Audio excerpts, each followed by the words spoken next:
Hey everyone, welcome to the Age Group to Pro Triathlon podcast. My name is Kaylee and I'm the pro. And I'm Brian, the age grouper. Our goal is to help people go from confused to confident in their first few triathlons. So let's get into today's episode. So what do we have going on today? I thought that a good agenda for today's podcast, we'll talk about a race recap that I had from this weekend, so some age group racing. And then we'll cover some unique tips that we've discovered through our training in triathlon.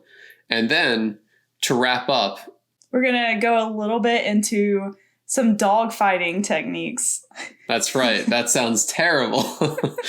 Not Michael Vick dog fighting, like how to fend off dogs while you're cycling. Because they keep coming up on us constantly. That's right. It's just a podcast where I'd show you, but I'm pretty scraped up. To dive into the race recap, about a day before, less than 24 hours to my race Saturday, in the last quarter mile of my bike ride, a dog took me out. Literally pulling into our development. So it seemed like a passive aggressive dog, and I did slow down and hit the brakes, but as I got really close to him, he lunged at me in front of my front wheel, and I went over the handlebars and fell on my elbow and knee.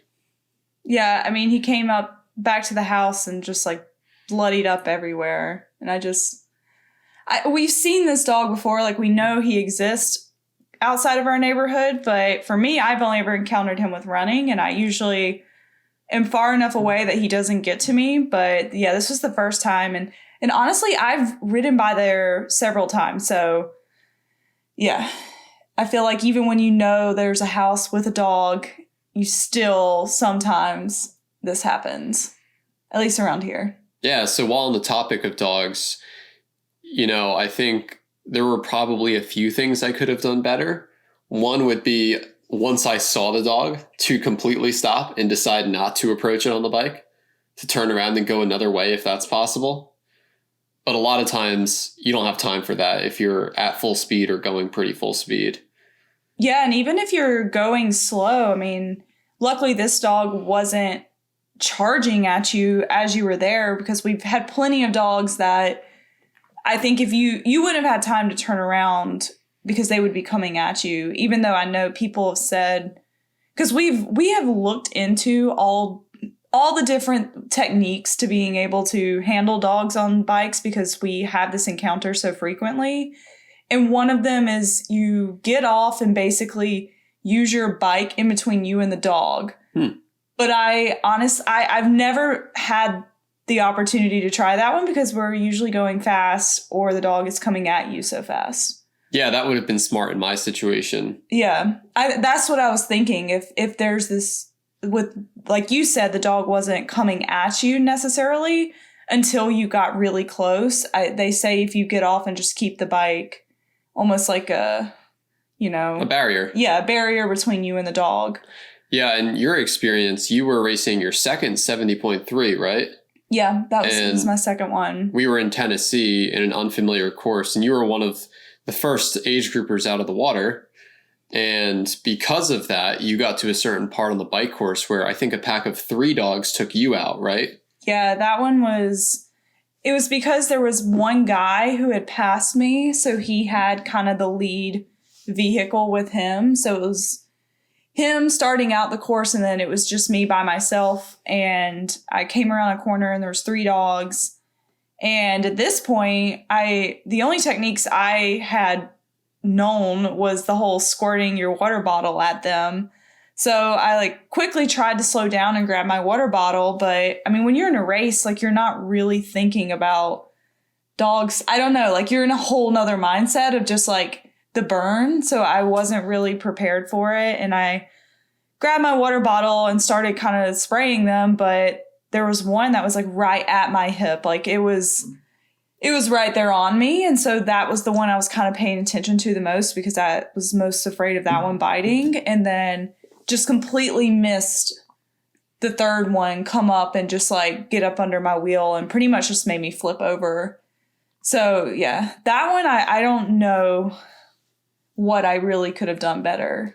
Yeah, it's just seeing them in advance, getting down to little to no speed, And, I would say also unclipping properly, because if you're not ready to get your feet out of the pedals, then you don't have a way to stop and get off. So just being in the right headspace in advance to prepare for it coming. But it's not like, like you said, you couldn't have necessarily done anything.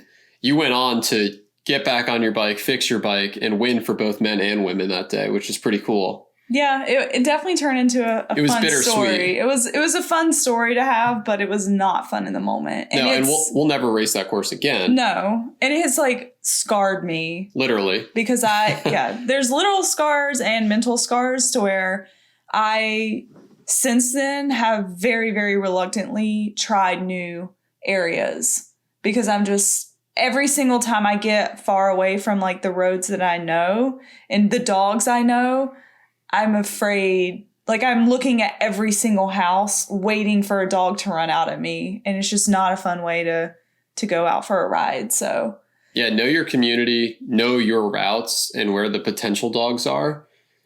But, maybe not all areas are like this, but certainly in the southern states like Tennessee, Georgia, we've seen a lot of dogs when we're out biking. Yeah, maybe even the Carolinas. I mean, people don't typically have their dogs in fences or on leashes, and also we have issues with them just letting them out to go to the bathroom at random periods of time. So you may go by an area and you don't see any dogs, but then you go by a second time and they just happen to be out. But yeah, so I like the shield trick that you covered. Yeah. I think just being in the proper headspace to slow down and dismount versus trying to go past it really quickly is probably safer. Yeah, I would assume it's probably best to slow down, because you were still going slow, but you don't want to be going 25 miles an hour and fall off your bike. And we watched the Tour de France, and on there they said the slow falls are the worst falls. Yeah. That's when people break their collarbones. Yeah, because I think for them though, often they're not expecting it. They're kind of, well, it's just the way you fall is much you land on your shoulder versus sliding out and being able to glide. Yeah. So it's actually a rougher fall when you're not moving at all and then you fall.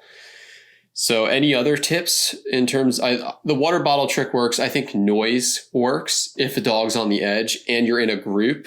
Our group ride will bark at it and yell and scream at it to try and scare it off. So lots of noise can oftentimes intimidate it so that it won't actually lunge or attack. Yeah, I've seen the noise one. When I get approached by a dog, it's not my first thing. I know I should do it, but it's just not my first go-to. For me, it's definitely the water bottle. And the water bottle has worked. There's definitely been times where, if nothing else, it gives me a split second while they're closing their eyes because their water's in their face to kind of get away from them. So that one has been a pretty good one that we learned early on. I think if you know the dog and it's kind of finicky versus totally aggressive, the water bottle one's good.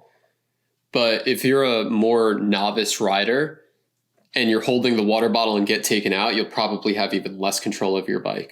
Yeah, you definitely have to be careful while you're aiming your bottle and holding on and trying to also not have them get under your bike. Because another thing we have found is they typically will go for your wheels.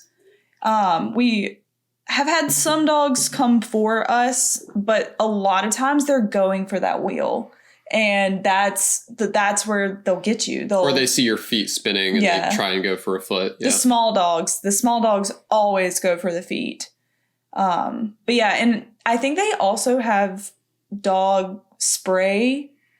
It's kind of like bear spray, but for dogs. And I'm not sure though, because we've heard obviously the using mace spray. But the thing is if you're spraying that while you're on a bike, I feel like there's a great chance it's going to get in your own eyes, and that's not going to be good. So I think they have less strong spray that you can use for dogs, but we haven't used that. So we can't. Right. The mace will blind you and the dog. And then your ride's over, you're going to have a miserable rest of your day. So I don't know that I'd recommend that. Yeah. But And the dog spray, I think it's less. I think it's more of a smell base. I think it may even be citronella. I could be completely off on this, but I know I have looked at it in it before, but I think it's a smell base versus like pain. yeah, Like the I don't know. pepper. Let us know if you've had any dog experiences in the comment section on YouTube, or let us know on Instagram. Yeah, or anything that has worked for you. Yeah, we'll get them out there. So with less than 24 hours, my focus was to keep my nerves calm, because I would say from a build perspective, this was the best physical shape I've ever been in, swim, bike, run combined. Yeah, you were really confident going into it. Right, but that happened, and even energetically, I could feel just went way down. You have the adrenaline spike, and I tried to stay calm and in a good headspace, but I think just between the bleeding, and I saw in a recap video that, you know, you guys took during the race, I was limping out of the swim. So I was definitely babying that knee a little. And I also have dual power pedals, and my power was favored on my right leg by about 4 to 5% for the entire bike leg for the race. So I think that it took me out a little physically and also a bit mentally. Yeah, I could see the mental shift between, I mean, literally moments before going out for the bike ride versus afterwards. I think that for me, as playing the support role, I was just trying my best to not overly say like, oh, woe is you. I don't know if that was a good thing or not, but I try to just keep you confident and positive, and trying to just be like, yep, it hurts, it sucks, but you know, it's not always perfect leading into races. But I don't know, is that a good way to approach it, or would you rather? Yeah, I think it's totally dependent on the fall and how your body handles it too, because mentally I think I gave what I had on the day.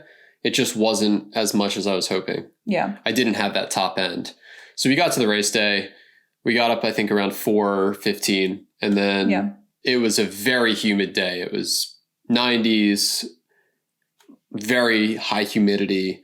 So my top end was missing, probably not only because of the fall, but the weather conditions definitely. I mean, anyone who's from the Southeast knows how hot and humid it can get, and how that really impacts, like you said, that top end, that next gear. And it's definitely, the Olympic distance races is short enough that you need that gear. You need some sort of punch. Yeah. And so the water temperature when we got there was 87, not the air, but the water itself was 87 degrees, it was crazy. Yeah. It's like a hot tub. So, you know, your heart rate spikes right away when you go into the swim start. So I looked good at first, but then I looked very flat getting into the swim, and my time reflected that. I was 7 minutes faster than last year. My goal was to be around 10 minutes faster. So again, just missing it a little bit there. And but still a good improvement, I would say. I don't know about you, but I think that the biggest win from the weekend was probably that swim. There was no big win. Just getting through it, I think, piecing together the race that I had without quitting on it was the win. And then you looked good in the water. I was able to have some pretty good spectating. Like I was able to watch him get in the water, pretty much go out to the first buoy. It was close enough. And so form wise from above water, I was actually pretty impressed. Even on the takeout, it was good to see him, in my opinion, come so far. Cause I don't know if I've really got to see you swim open water in a long time. Yeah, and it obviously wasn't wetsuit. So age group nationals will be wetsuit, and I think I'll have a little more after the swim in that. So it was a 2-lap open water swim. There was no exit, so you just kept on going in a big square. Yeah. And, you know, I got out of the water. I felt okay, just flat, and I knew it based on, you know, my time. And then my goal on the bike was to be between 240 and 250 watts. Definitely possible based on my recent training. And I was just missing that gear. And I was really like 210 to 230, but really averaged around 213 for the day. Which was a good bit lower than what you did at St. Anthony's, right? Yeah. So, yeah, I mean, that was probably the heat, but I think it was the heat and the swim. It was a little of everything. Yeah. You did have the fastest, one of the fastest transitions, though. Sure. Yeah. I mean, it's something. Yeah, my transitions were fine, and the bike again I think was 6 minutes faster, 5 to 6 minutes faster than last year.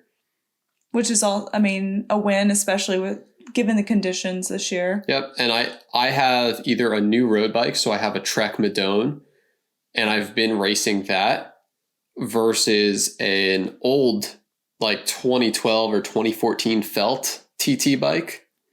So I've recently had the Felt fitted, and I also bought a very cheap carbon set wheels on Amazon. They're straight from China. They're called Super Team, but they're deep and they're modeled after good carbon wheels. And I think between the TT bike fit, because so our fitters say 75% of your speed comes from body position, and then 25% will come from the frame in terms of CDA and drag resistance. So I think my position on the bike was faster, and I pushed a good amount more than I did in last year's race. So those were really the two things that led me to racing a faster time. And I do think the deeper wheels made a difference for me as well. Yeah, I was actually going to ask that because I honestly forgot that this was the first race that you raced the TT bike. Yeah. Right? So you've been just doing a road bike with the clip-on aero bars for most of the races. So this was the first time you had the real TT setup. So do you think that, what were the benefits? You think your aerodynamics, but as well as how did your legs feel between going from the bike to the run between the two different bikes? I think it was important for me because the road bike puts more pressure on your quads based on where the seat post is. And the TT bike sets you up for a better run. It uses more glute. So my quads didn't cramp as much, if at all. Which is usually that's one of the biggest historical roadblocks for problem, me. Yeah, for you. So that was really good to see going into nationals. And the other thing that the bike fitter shared with me out in Arizona is that I was a previous rower, so my quads are overdeveloped in relation to my glute medius. It's glute medius, right? That would be the term. Yeah, I'm not sure which one they specifically were talking about, but okay. Yeah. Well, I'm talking about glute medius. Your glutes. No, glute med. It's a specific part of it. So that's what keeps your knee from caving in when you press down. Okay. Yeah. So I think that's your glute medius. Now, I've been working on my glute medius for stability and things like that, but I also took more of an active note to make sure that my knee wasn't caving in when pressing down on the pedal stroke and keeping it parallel. And that prevents my femur from rotating in. And he said that I was getting those quad cramps because of the rotation of my femur. Interesting. So I also had an active focus in conjunction with the TT bike fit, and my quads felt better going into the run. I didn't feel good for the run, but the not having the cramping is a huge win, especially in a really hot race where obviously you're losing a ton of electrolytes and sweat. So You've always assumed it was, predominantly an electrolyte issue. Which I also fueled properly. Yeah. You've worked so hard to get that right. I had a very high sodium mix, and then I had a Martin for the bike. So 2 bottles for the Olympic distance. And then going into the run, I was just flat. I was 45 seconds per mile off of where I thought I could be. And again, I think that was a combination of my knee and just the absolute heat. Everybody was super slow.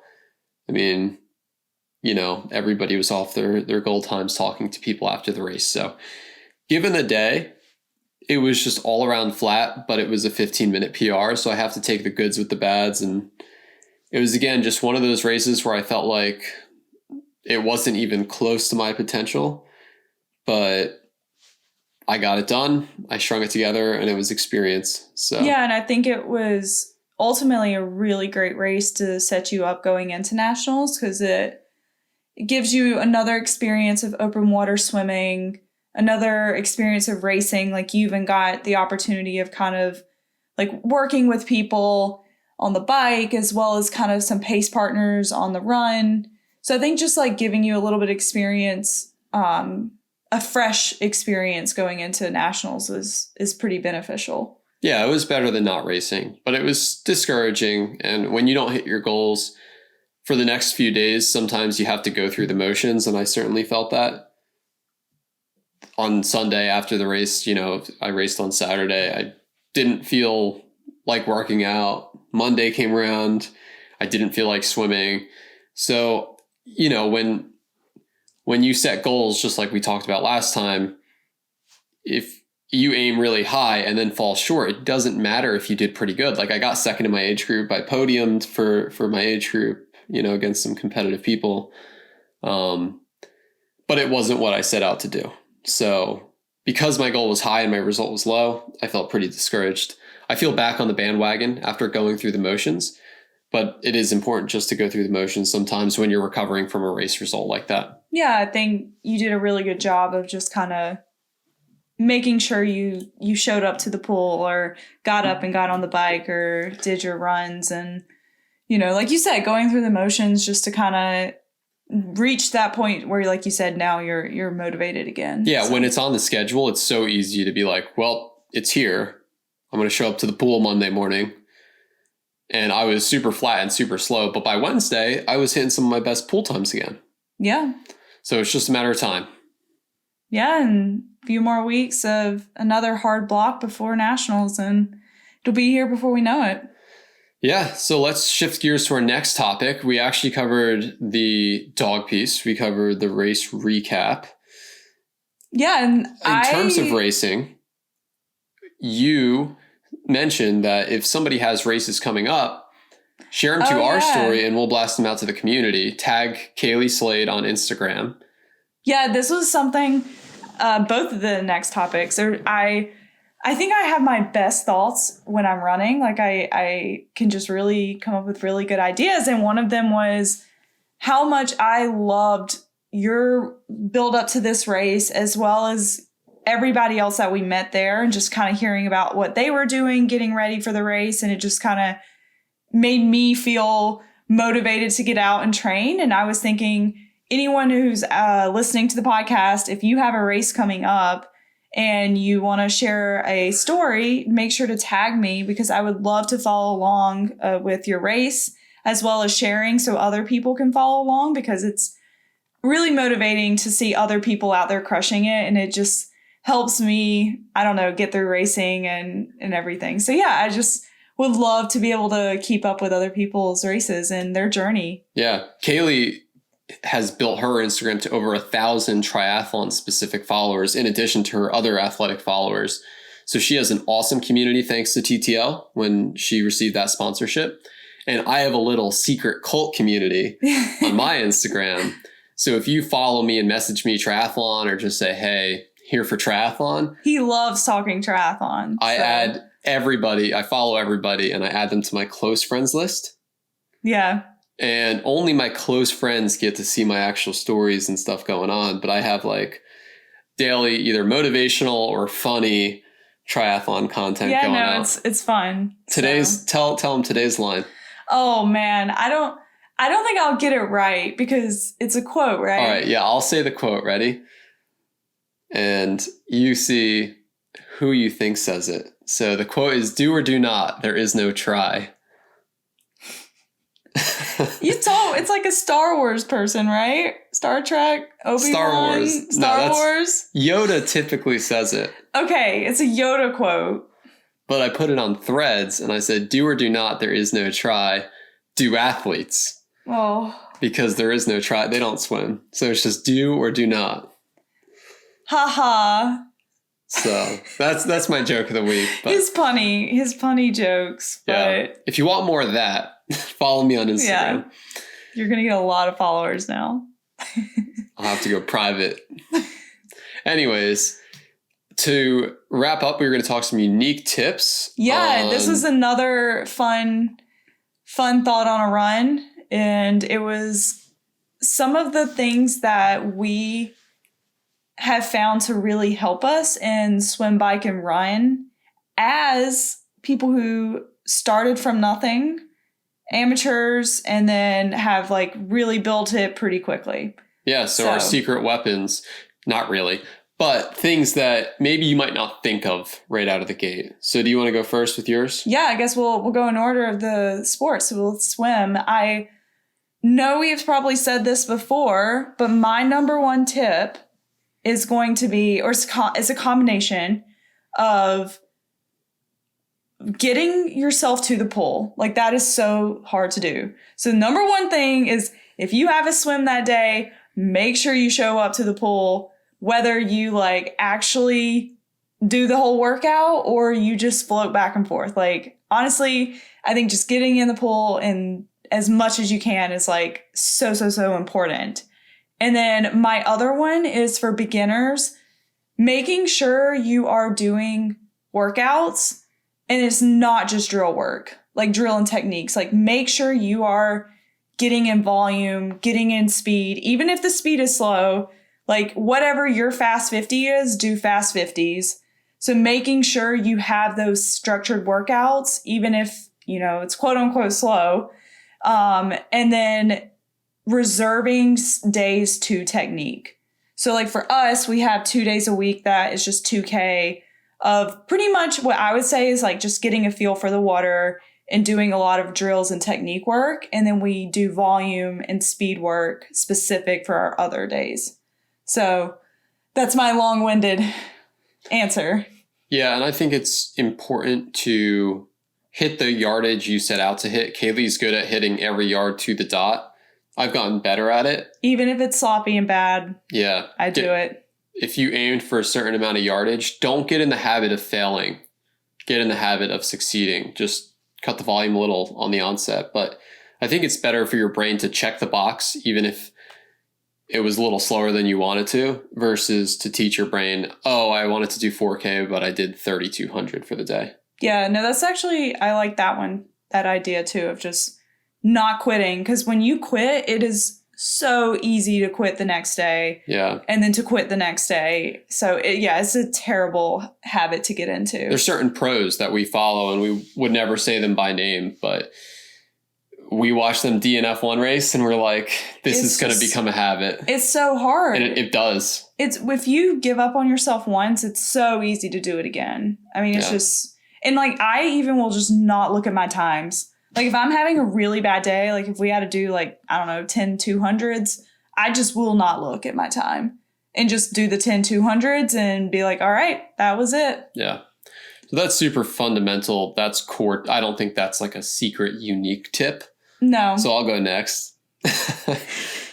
I'm not. My unique tip for you is, some people don't think of this. Don't wear your running shoes to the gym to lift, because any time you carry weights or push weight with them, it's compressing the foam and wearing out the support in your feet.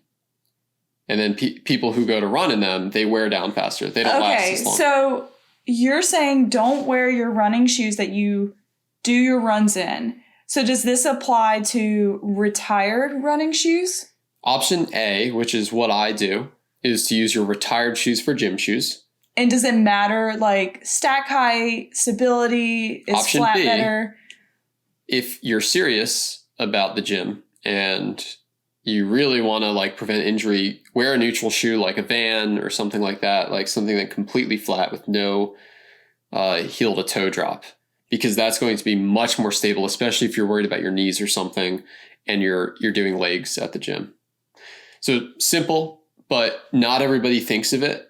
And yeah, I mean, it's so important not to wear your shoes that you actually run in. Yeah. Because you spend good money on your nice supported shoes to protect your legs, and there's no point in wasting them with the gym. So yeah, that's actually a good reminder to people. Yep. So do you have another for biking? Or for anything? I feel like biking is the hardest one for me. But you don't have to make one up on the spot. I will keep thinking of that one, but I do have a unique one for running. Okay, let's hear it. And so I think that for easy runs, this is complete. I don't know if this is true or not, But I think for easy runs, it's good to have a hilly course. Like our development is so hilly. Like you're either going up or down in our development. And I've learned that even if I'm learning the art of a slow pace right now, so I will go out at such a slow pace, but make sure it's hilly so that I'm actually getting a little bit of, I don't know, like that, like work up the hill, but I'm still going slow. And I don't know, I think it's building my, one, helping me like stay slow and have a slower pace and more recovery pace for my heart rate. And then two, I'm still getting strength benefit out of it. So, I mean, yeah. I don't know. I don't know if it's like I appreciate it too. I think it's good. I don't know that it's applicable for everybody. Yeah. And I'm not saying like this needs to be massive hills. Like I'm not doing. It's just something to think about. Yeah. I'm not doing hill repeats, but if you have a flat option versus something that has some hills in it, I think like for short 20 to 30 minute runs, or even if you do shorter than that, it's perfect to add a little bit of hills in there. Yeah, and trail's another good alternative example when it's rolling. Yeah, that's true. It's going to keep you really slow. We just don't have trails around here, so not good ones. We have ankle spraining trails, and that's not worth it. Yeah, I mean that's yeah. But and on top of that one, this was I guess another running one I had. Skipping my turn? Yes. Because it goes with that is that if you are doing hard stuff, things that require speed, and I think it's good to make sure you are getting stuff on flat. Like whether, I think perfect, you should go to a track. Like if you can find a local high school or, I mean, honestly, I think a lot of local high schools will let people on. It's like open to the public.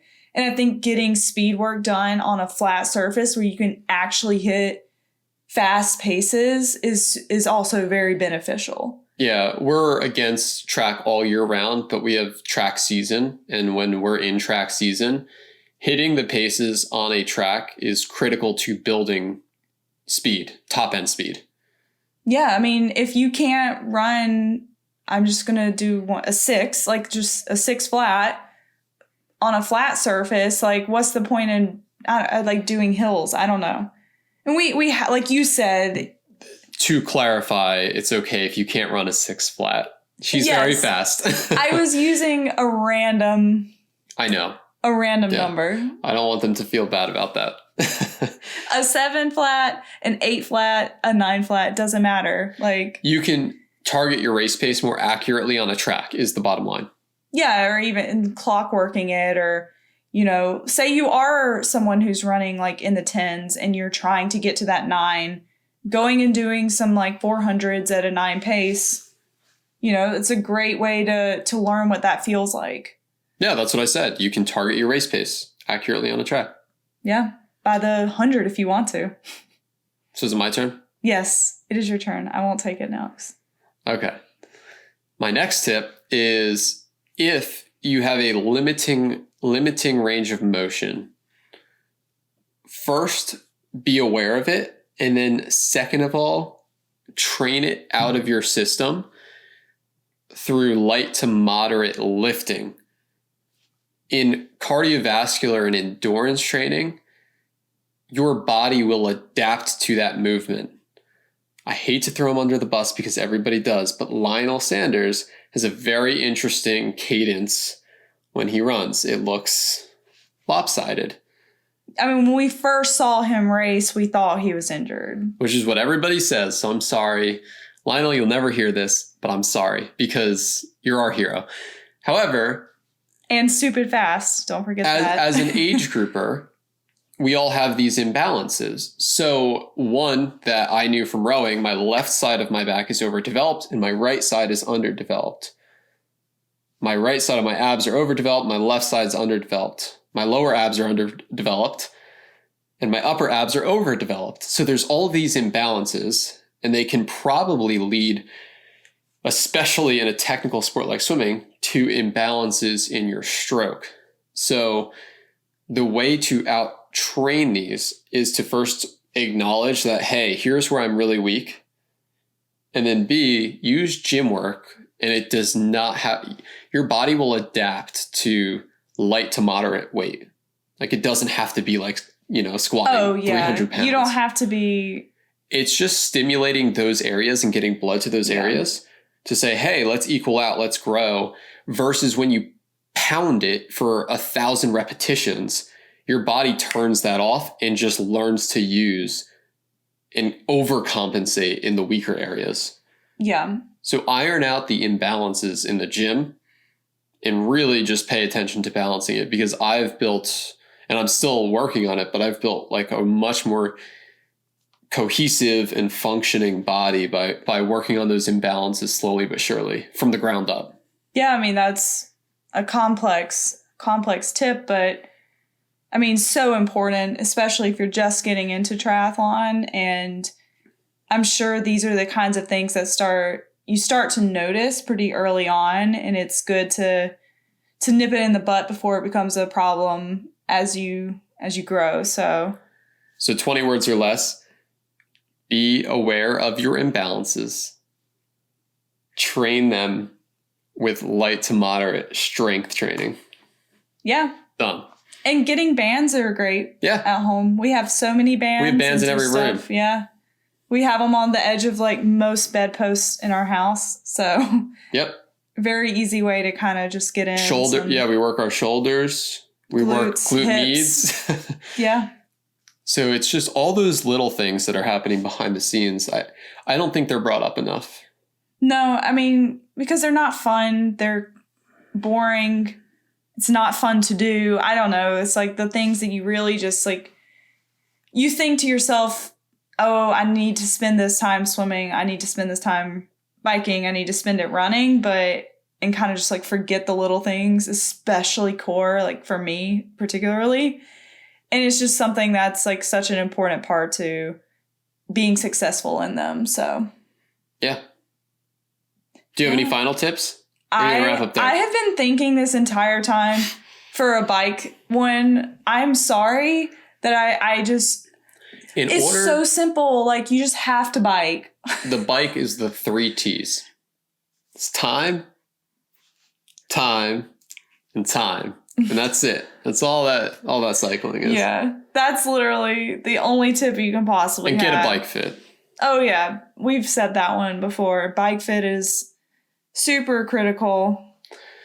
And getting out there. Either get a bike fit, or if you really can't afford it or you don't have access, just spend a lot of time on YouTube and dialing in your own fit.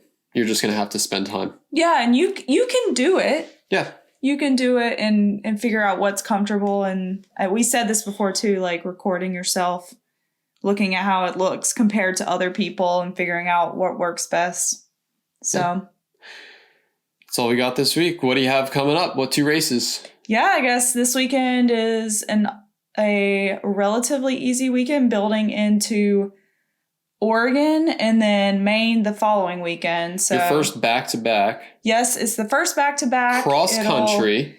Yeah, it's I think Portland to Portland. Yeah. It's what they say. It's Portland, Oregon, Portland, Maine. So it'll be a few time zones, lots of traveling, but a lot of fun. Yeah. And you have the vintage 1 of 1 age group to pro triathlon podcast shirt. Oh yeah, for all the people watching on YouTube watchers.